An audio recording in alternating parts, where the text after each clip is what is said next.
आज आप सबों के बीच इंग्लिश ऑनर्स सेमेस्टर 1 का वीडियो लेकर आया हूं और इस वीडियो में हम जानेंगे सेमेस्टर 1 के ऑनर्स कोर कोर्स 2 के यूनिट 2 के बारे में। इस कोर कोर्स 2 के यूनिट 2 में एक उपन्यास पढ़ना है, एक नॉवेल पढ़ना है, that is Godan. In unit 2 of SCC paper 2 we have to study a novel that is Godan, and it has been written by none other than Munshi Premchand. Here is a question: write a short note on life and works of Premchand. कि हमको एक संक्षिप्त answer लिखना है, एक संक्षिप्त उत्तर लिखना है प्रेमचंद के जीवन और उसके कार्यों के ऊपर। Premchand was one of the greatest novelist of India. As we know that Premchand is a prominent novelist. No need to explain more about Premchand. He is widely famous in our country, not in India only but abroad also. He was born on 31st July. Premchand was born on 31st July 1880 in a small village near Banaras called Lamhi. Munshi Premchand का जन्म 1880 में एक बहुत ही छोटे से गांव में हुआ था जिसका नाम लम्ही है और ये गांव बनारस के नजदीक स्थित है। His father's name was Ajayab Lal. Early name of Premchand was Dhanpat राय। प्रेमचंद का शुरुआती दिनों का जो नाम था वो धनपत राय था और उनके पिताजी का नाम अजायब लाल था।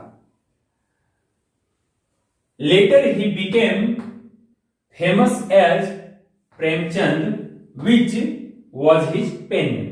बाद में ये धनपत राय के नाम से प्रसिद्ध न होकर मुंशी प्रेमचंद के नाम से प्रसिद्ध हुए और यही उनका पेन नेम हुआ। आखिर पेन नेम है क्या? पेन नेम का मतलब वो नाम जिस नाम से हम साहित्य में कुछ लिखते हैं या कुछ लेख जो लिखते हैं उस जगह जो नाम हम प्रयुक्त करते हैं उसी को पेन नेम बोलते हैं। आपको मैं एक बहुत खूबसूरत सा उदाहरण देना चाहूंगा। आप लोगों ने बॉलीवुड की फिल्म देखी होगी साजन। साजन में एक कैरेक्टर है संजय दत्त का, वो हीरोइन माधुरी दीक्षित के पास दूसरे नाम से जानी जाती है, लेकिन एक पेन नाम उसने रखा था सागर नाम से और उस पेन नेम सागर से वो शायरी लिखा करता था और उसके इर्द गिर्द रहने वाले लोगों को पता नहीं चलता था कि यही वो व्यक्ति है जिसका शायरी मैं पढ़ रहा हूं और यही वो राइटर है। तो यहां मैं इस फिल्म के एग्जाम्पल से आपको यह समझाने की कोशिश कर रहा हूं कि पेन नेम क्या है। हो सकता है कि आपका ऑफिशियल नेम कुछ अलग हो, लेकिन आप किसी दूसरे नाम से कुछ लिखते हो, पढ़ते हो, तो वो आपका पेन नेम हो गया। ही spent his early life in village. उन्होंने अपने जिंदगी के शुरुआती दिनों को गांव में बिताया और इस प्रकार उन्होंने गांव की विविधताओं को महसूस किया। उन्होंने गांव के हर एक चीजों को देखा, जमींदारी प्रथा को देखा, अमीरी गरीबी को देखा, धर्म के बारे में देखा, एक दूसरे के प्रति लोगों के सहानुभूति के बारे में देखा। और तब जब प्रेमचंद का अपना जीवन का शुरुआती दिन था, ये ब्रिटिश शासन को देख रहे थे और इस प्रकार इनके अंदर जो संवेदनाओं का विकास हुआ, जो इनके अंदर संवेदनाएं आई, लोगों के दुख तकलीफों को देखकर यही इनके कलम के माध्यम से इनके किताबों तक, इनके उपन्यासों तक पहुंचा। अभी मैंने चर्चा किया प्रेमचंद ने अपने जीवन के शुरुआती दिनों को अर्थात अपने बचपन को गांव में बिताया और अब जब हम ये बात कर रहे हैं तो उनके उपन्यास की, तो मैं यहां बताना चाहूंगा कि आपके इंग्लिश ऑनर्स सेमेस्टर 1 के सिलेबस में गोदान की चर्चा है। तो गोदान जो है, Godan is one of the masterpiece written by Munshi Premchand. अगर मैं बात करूं तो मुंशी प्रेमचंद ने बहुत सारे उपन्यास को लिखा, जैसे निर्मला लिखा, रंगभूमि लिखा, कर्मभूमि लिखा, जाके आपका सेवा सदन लिखा। तो आपके जो सिलेबस में है वो गोदान पढ़ना है, तो गोदान के बारे में मैं यहाँ चर्चा कर रहा हूं कि ये गोदान में जो आउटकम दिख रहा है प्रेमचंद साहब का वो क्या है। ये इनके अपने बचपन के अनुभव को हम लोग इस गोदान में महसूस कर सकते हैं। यानी इन्होंने जो एक्सपीरियंस महसूस किया था अपने चाइल्डहुड में, वही चीज प्रेमचंद ने अपने इस उपन्यास में उड़ेल कर रख दिया है, जिसको हम एक बहुत ही अच्छा चित्रण कर सकते हैं प्रेमचंद के द्वारा। When Premchand was in class 8, जब प्रेमचंद क्लास 8वीं के छात्र थे, he lost his mother, उन्होंने अपनी माता को खो दिया, यानी उनके मां की मृत्यु हो गई।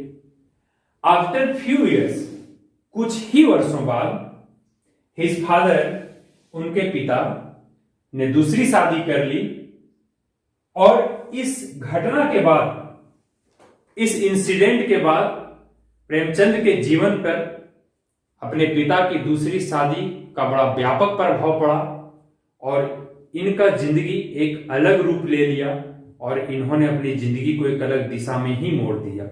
जैसा कि मैंने बताया कि प्रेमचंद के पिता की दूसरी शादी ने प्रेमचंद के जीवन में एक ड्रास्टिक चेंज लाया, एक बहुत ही बड़ा परिवर्तन लाया। He had expressed the role of a stepmother in his novels very realistically. हम देखते हैं कि प्रेमचंद के बहुत सारे उपन्यासों में कहीं न कहीं सौतेली मां के बारे में बहुत ही अच्छा सा वर्णन मिलता है, जो कि प्रेमचंद का ये अपने जीवन का एक कड़वा अनुभव के द्वारा उपजा हुआ था। Premchand has been called Charles Dickens of Hindi literature. Premchand की तुलना अंग्रेजी के चार्ल्स डिकेंस से की गई है। जिस प्रकार अंग्रेजी के उपन्यास के लिए चार्ल्स डिकेंस प्रसिद्ध हैं, उसी तरह हिंदी के उपन्यास के लिए हमारे देश के मुंशी प्रेमचंद जी जो सो प्रसिद्ध हैं। और मैं बताना चाहूंगा कि आज के इस क्लास में आप सभी को गोदान उपन्यास के जो लेखक हैं मुंशी प्रेमचंद, उनके जीवन की छोटी सी झलकियां दी गई है, एक इंट्रोडक्शन दिया गया है। अगर आप इस पेपर में एससीसी पेपर 2 के यूनिट 2 में जो उपन्यास आपका गोदान है सिलेबस में, उसमें अगर यदि प्रेमचंद के बारे में जो कि इसके लेखक है नहीं जानेंगे तो आपका बहुत क्लियर कंसेप्ट नहीं हो पाएगा। तो सबसे पहले आगे की कक्षाओं को शुरू करने से पहले मैंने ये वीडियो आप सबों की सुविधाओं को देखकर बनाया है कि आप सभी पहले मुंशी प्रेमचंद के जीवन के बारे में थोड़ा जान लें, उसके बाद इसके आगे क्रमशः क्लास जारी रहेगा। धन्यवाद।